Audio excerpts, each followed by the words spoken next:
Fisheries নিয়ে যারা পড়াশোনা করেছেন এবং সামনে যাদের প্রাইমারি ভাইবা পরীক্ষা রয়েছে, এই ভিডিওটি আপনাদের জন্য খুবই গুরুত্বপূর্ণ। এই ভিডিওতে আমরা ফিশারিজ প্রাইমারি ভাইবা নোট থেকে 3 নম্বর রিয়েল ভাইবা এক্সপিরিয়েন্সটি আপনাদের সাথে শেয়ার করব। আশা করছি আসন্ন ভাইবা পরীক্ষায় আপনারা এখান থেকে কমন পেয়ে যাবেন। যার ভাইবা নিয়ে আলোচনা করা হবে তার নাম মাইনুল ইসলাম রাজু। যেমনটি ছিল তার ভাইবা এক্সপিরিয়েন্স, দরজা খুলে সালাম দিয়ে রুমে প্রবেশ করি। প্রথমে দরজা ঠিকভাবে লাগেনি, পরে এক্সটার্নাল স্যার আবার পাঠালেন দরজা লাগিয়ে আসতে। দরজা আবার লাগিয়ে আসলাম, কাগজপত্র ওনার হাতে দিয়ে দাঁড়িয়ে রইলাম। উনি বসতে বলার পর ধন্যবাদ দিয়ে বসলাম। এরপর এক্সটার্নাল স্যার জিজ্ঞেস করলেন আপনার পড়ালেখা সম্পর্কে বলুন। তো আমি বললাম কুমিল্লা ভিক্টোরিয়া সরকারি কলেজ থেকে প্রাণীবিদ্যা বিষয়ে অনার্স সম্পন্ন করি এবং বর্তমানে ফিশারিজের উপরও মাস্টার্স করছি। তো এক্সটার্নাল স্যার জিজ্ঞেস করলেন আমি প্রাণীবিদ্যা থেকে স্নাতক সম্পন্ন করেছি, এটার ইংরেজি কী? তো আমি বললাম I completed my graduation in zoology. এরপর এক্সটার্নাল স্যার জিজ্ঞেস করলেন প্লাঙ্কটন কী? তো আমি বললাম পানিতে ভাসমান ক্ষুদ্র ক্ষুদ্র প্রাণী এবং উদ্ভিদকে প্লাঙ্কটন বলে। এরপর এক্সটার্নাল স্যার 0.6 এবং 0.5 গুণ করতে বললেন। তো আমি মুখে মুখেই উত্তর বলে দিলাম 0.3। এক্সটার্নাল স্যার লিখতে বললেন, তো আমি লিখে দেখালাম। এরপর এক্সটার্নাল স্যার জিজ্ঞেস করলেন যে ব্যাকটেরিয়া কী? তো বললাম ব্যাকটেরিয়া হচ্ছে আণুবীক্ষণিক অণুজীব যা আমাদের ক্ষতিও করে উপকারও করে। এরপর এক্সটার্নাল স্যার জিজ্ঞেস করলেন ব্যাকটেরিয়া না আসলে কী হতো? বললাম ব্যাকটেরিয়া না আসলে কোনো ধরনের উন্নত জীব তৈরি হতো না, কারণ সৃষ্টির আদিকালে আগে ব্যাকটেরিয়া উৎপন্ন হয়, তারপর বিবর্তনের মাধ্যমে উন্নত প্রাণীর আবির্ভাব ঘটে। এরপর এক্সটার্নাল স্যার জিজ্ঞেস করলেন এখানে এই রুমে যদি ব্যাকটেরিয়া না থাকতো তখন কি হতো? তো আমি বললাম যদি ব্যাকটেরিয়া না থাকে তাহলে প্রাণীদেহ বিশ্লিষ্ট হবে না, পৃথিবীতে আবর্জনার পরিমাণ বৃদ্ধি পাবে, হিউমাস উৎপন্ন হবে না, উদ্ভিদ পুষ্টি উপাদান পাবে না, ফলে পৃথিবী বসবাসের অনুপযোগী হয়ে যাবে। স্যার জিজ্ঞেস করলেন মহাদেশ কয়টি? আমি বললাম 7টি। তারপর বললেন নাম বলুন। 6টার নাম বলেছি।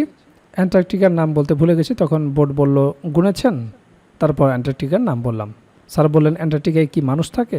আমি বললাম না স্যার, অ্যান্টার্কটিকায় মানুষ থাকে না, তবে সেখানে আদিবাসীরা থাকে এবং বিজ্ঞানীরা গবেষণা করেন। স্যার তখন বললেন আদিবাসীরা কি মানুষ না? এটা অর্ধেক বলতে না বলতে এক্সটার্নাল স্যার অন্য একজন স্যার জিজ্ঞেস করলেন একটি দেশ আছে যা 2টি মহাদেশে অবস্থিত, দেশটির নাম কি?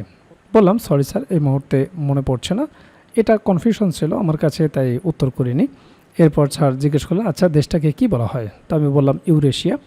স্যার এবার জিজ্ঞেস করলেন নদীতে কি শাপলা হয়? তো আমি বললাম না স্যার। তারপর ওনারা ডিসি স্যারকে বলেছেন, স্যার প্রশ্ন করেছি, স্যার জানতে চাইলো পেরেছে কিনা, ওনারা বললো জি স্যার পেরেছে। ডিসি স্যার তখন অন্য কাজে ব্যস্ত ছিল। তারপর ডিসি স্যার বললেন আপনি কি করেন? আমি বললাম স্যার আমি কিছু করি না, এখন সরকারি চাকরি খুঁজছে। ডিসি স্যার বললেন আল্লাহ হাত পা দিয়েছে, সরকারি চাকরি কি দরকার? তো আমি বললাম স্যার বর্তমান সামাজিক পরিপ্রেক্ষিতে সরকারি চাকরির অনেক দাম এবং সম্মান রয়েছে, আমি শিক্ষকতা পেশায় আসতে চাচ্ছি, এখানে অনেক সম্মান রয়েছে। ডিসি স্যার বলেন আচ্ছা আপনি এবার আসতে পারেন। আমি সালাম দিয়ে বের হলাম। তো আপনারা দেখলেন ভাইবা বোর্ডে কী ধরনের প্রশ্নগুলো জিজ্ঞেস করা হয়, কোন কোন বিষয় থেকে প্রশ্ন জিজ্ঞেস করা হয়, আর এই বিষয়গুলো নিয়েই আমরা তৈরি করেছি প্রাইমারি ভাইবার জন্য কমপ্লিট একটা প্যাকেজ, যে প্যাকেজে আপনার বিষয়ভিত্তিক ভাইবা প্রশ্ন তো থাকবে, একেবারে রিয়েল ভাইবার আলোকে বিষয়ভিত্তিক নোটটি তৈরি করা হয়েছে, যেখানে বিগত বছরে যে রিয়েল ভাইবাগুলো হয়েছে তা সুন্দরভাবে সমাধান করে দেওয়া হয়েছে। সেই রিয়েল ভাইবাগুলোও যদি আপনারা ভালো মতো দেখে যান সেখান থেকেই বেশিরভাগ প্রশ্ন আপনারা কমন পেয়ে যাবেন। এছাড়াও আপনারা জানেন যে ডিপার্টমেন্টে আপনি ভাইবা দিতে যাবেন, সেই ডিপার্টমেন্ট সম্পর্কে অবশ্যই আপনাকে প্রশ্ন জিজ্ঞেস করতে পারে। তো সেই বিষয় সম্পর্কে একটা ভাইবা নোট থাকবে, প্রাইমারি সম্পর্কিত একটা ভাইবা নোট থাকবে।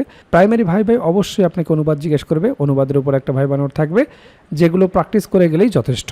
এরপর আপনার নিজ জেলা সম্পর্কে অবশ্যই আপনাকে 2-1টি প্রশ্ন জিজ্ঞেস করতে পারে, আপনার জেলা কেন বিখ্যাত, আপনার জেলা দর্শনীয় স্থান কি, আপনার জেলার নামকরণ ইতিহাস কি, বিখ্যাত খাবার কি, ভাষা ও সংস্কৃতি সম্পর্কে জিজ্ঞেস করতে পারে, মুক্তিযুদ্ধে কী অবদান রেখেছিল, নানাবিধ গুরুত্বপূর্ণ প্রশ্ন থেকে আপনাকে 2-4টি প্রশ্ন জিজ্ঞেস করতে পারে। তো সে সম্পর্কিত আপনার জেলার ওপর সুন্দর একটা সাজানো গোছানো নোট থাকবে।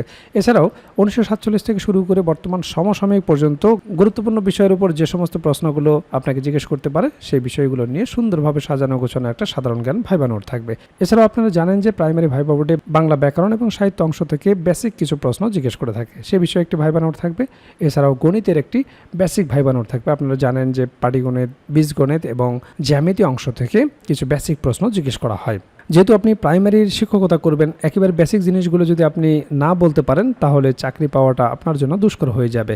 কাজেই ভাইবা পরীক্ষায় আপনি যত ভালো করবেন আপনার চাকরি পাওয়ার সম্ভাবনা তত বেড়ে যাবে। কাজেই যারা প্রাইমারি ভাইবার জন্য গুছিয়ে কার্যকর একটা প্রস্তুতি নিতে চান, আমাদের ভাইবা প্যাকেজটি দ্রুত সংগ্রহ করুন। ইতিমধ্যে অনেক প্রার্থী আমাদের কাছ থেকে ভাইবা প্রার্থী সংগ্রহ করেছেন, তারা প্রস্তুতি শুরু করে দিয়েছেন। এখনও যারা প্রস্তুতি গুছিয়ে নিতে পারেন না, স্ক্রিনে দেওয়া হোয়াটসঅ্যাপ নাম্বারে যোগাযোগ করে আমাদের কাছ থেকে প্রাইমারির এই ভাইবা প্যাকেজটি সংগ্রহ করতে পারেন। প্যাকেজটি আপনারা দুইভাবে নিতে পারবেন, আপনারা হার্ড কপি নিতে পারবেন কুরিয়ারের মাধ্যমে, এছাড়াও পিডিএফ প্যাকেজ আপনারা নিতে পারবেন। কাজেই দেরি না করে দ্রুত স্ক্রিনে দেওয়া হোয়াটসঅ্যাপ নাম্বারে যোগাযোগ করে প্যাকেজটি সংগ্রহ করুন।